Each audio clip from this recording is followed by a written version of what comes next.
Let me show in a parable to what extent our nature is enlightened or unenlightened. Envision human figures living in an underground cave with a long entrance across the whole width of the cave.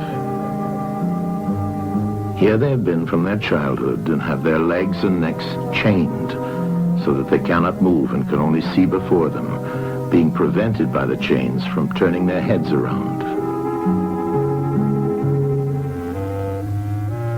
Above and behind them, a fire is blazing at a distance.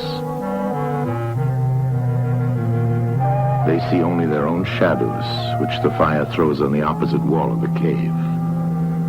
For how could they see anything but the shadows if they were never allowed to move their heads?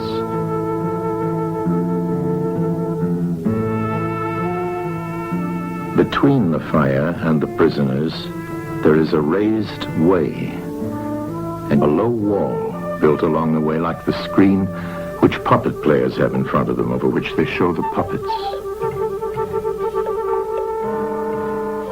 Do you see men passing along the wall, carrying all sorts of articles which they hold projected above the wall? Statues of men and animals made of wood and stone and various materials? Of the objects which are being carried in like manner, they would only see the shadows. And if they were able to converse with one another, would they not suppose that they were naming what was actually before them?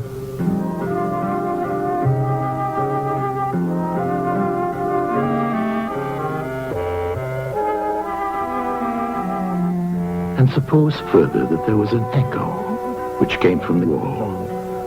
Would they not be sure to think, when one of the passers-by spoke, that the voice came from the passing shadows? To them, the truth would be literally nothing but the shadows of the images. And now look again and see what will naturally follow if one of the prisoners is released.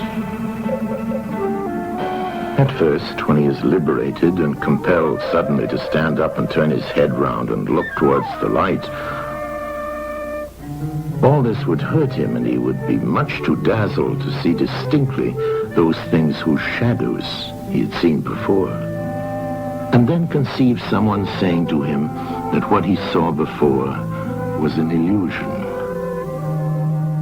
but that now, when he's approaching nearer to reality and his eyes turn toward more real existence, he has a clearer vision. What will be his reply? And you may further imagine that his instructor is pointing to the objects as they pass and requiring him to name them. Will he not be perplexed?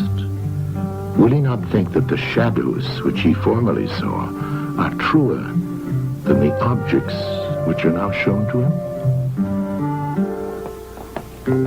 And suppose once more that he is reluctantly dragged up a steep and rugged ascent and held fast until he is forced into the presence of the sun himself.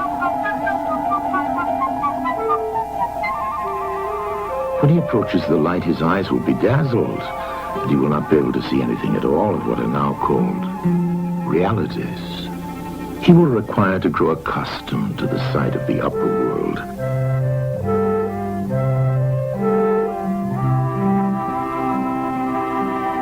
And first he will see the shadows best.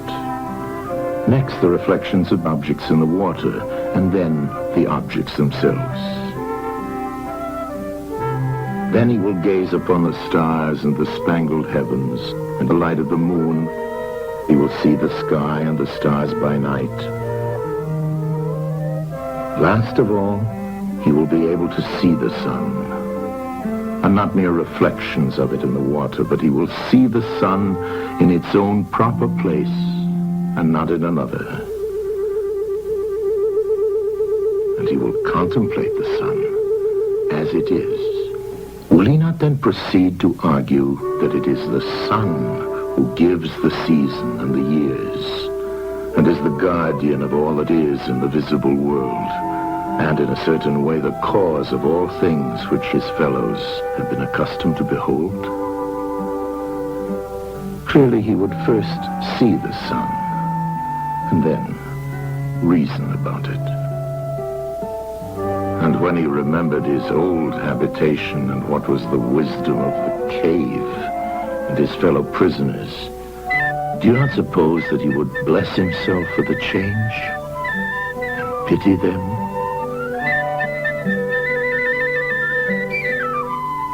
And if they were in the habit of conferring honors among themselves on those who were the quickest to observe the passing shadows, and to remark which of them went before and which followed after, and which were together and who were therefore best able to draw conclusions as to the future,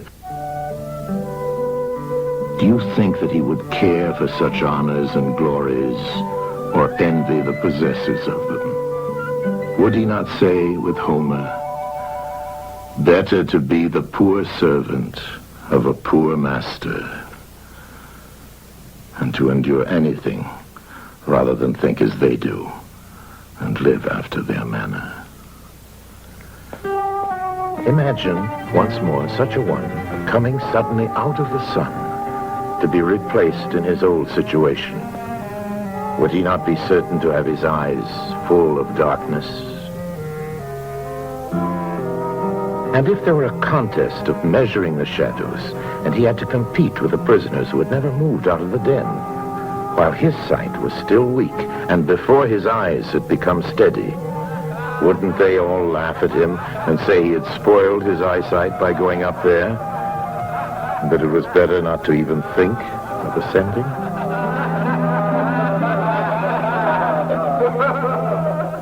And if anyone tried to release another and lead him up to the light, let them only catch the offender, and they would put him to death.